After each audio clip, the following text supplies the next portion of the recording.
What is the single biggest leadership challenge? It's not strategy, it's not talent, it's not market volatility. It is becoming a leader.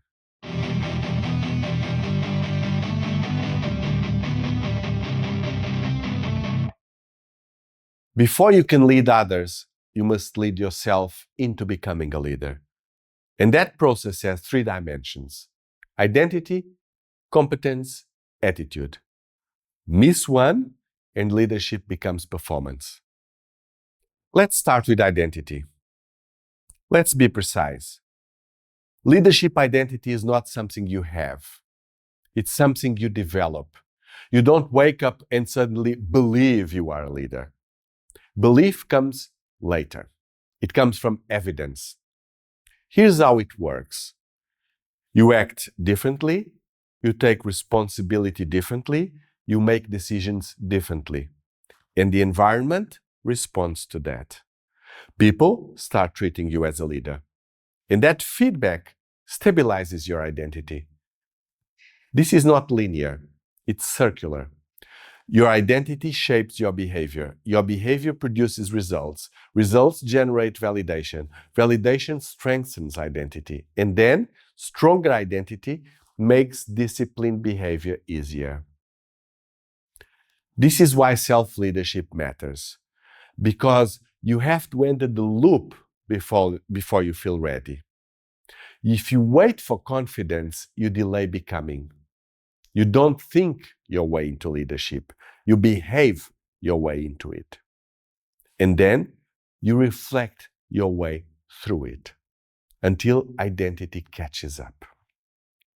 Now, identity alone is not enough. You can believe you are a leader and still fail. Because leadership competence is different. It's not more technical skill. It's relational and it's systemic.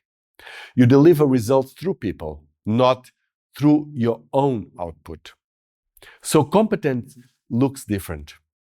It looks like listening in a way that changes decisions, setting boundaries that protect standards, giving feedback that is clear and timely, managing conflict without creating politics, making expectations explicit so people don't guess.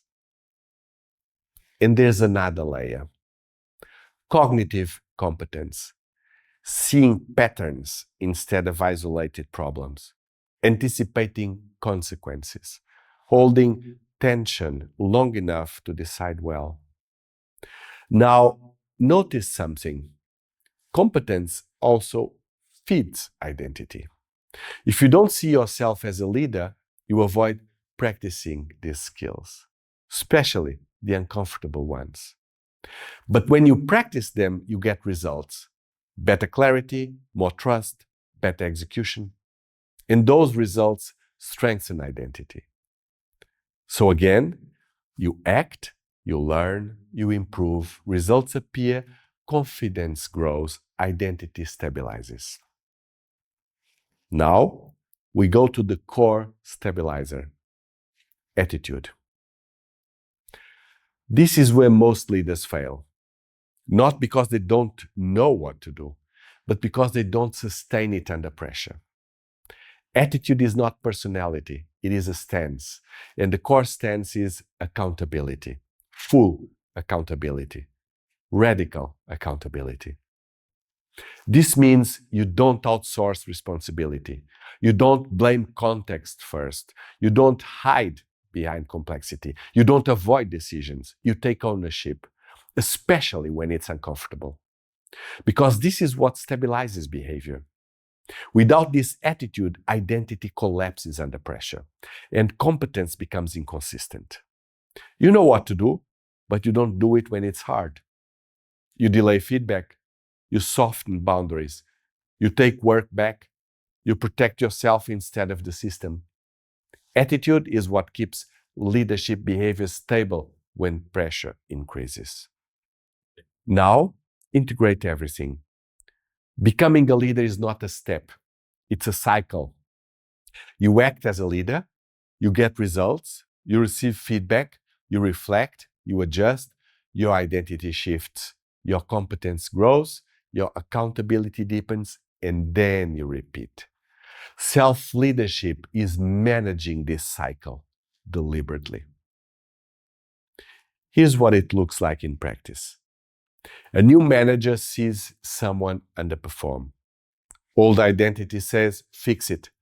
So they jump in. They solve, they save the result, feels good, but the team learns when it's hard, the leader will take over. 2 weeks later, same problem returns.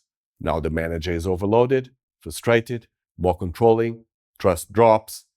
This is the moment. Self-leadership changes the response. Instead of rescuing, you coach. Instead of fixing, you define standards. Instead of avoiding, you confront. Instead of protecting your ego, you protect the system. This is uncomfortable, but it builds capability. And when the team improves, that result feeds identity. Now the loop works. Without self-leadership, the loop breaks. You react, you defend, you revert, you control. And leadership becomes heavy. The biggest leadership challenge is not the team. It's the internal transformation and the responsibility. You must lead yourself into becoming someone others can follow. Not perfectly, but deliberately. If this way of thinking is useful, the deeper analysis lives in the newsletter. That's where I examine leadership capacity at structural level. If you want the next breakdown, subscribe to the channel. And if this changes how you see motivation and leadership, share it with someone who leads. Rewire how you lead.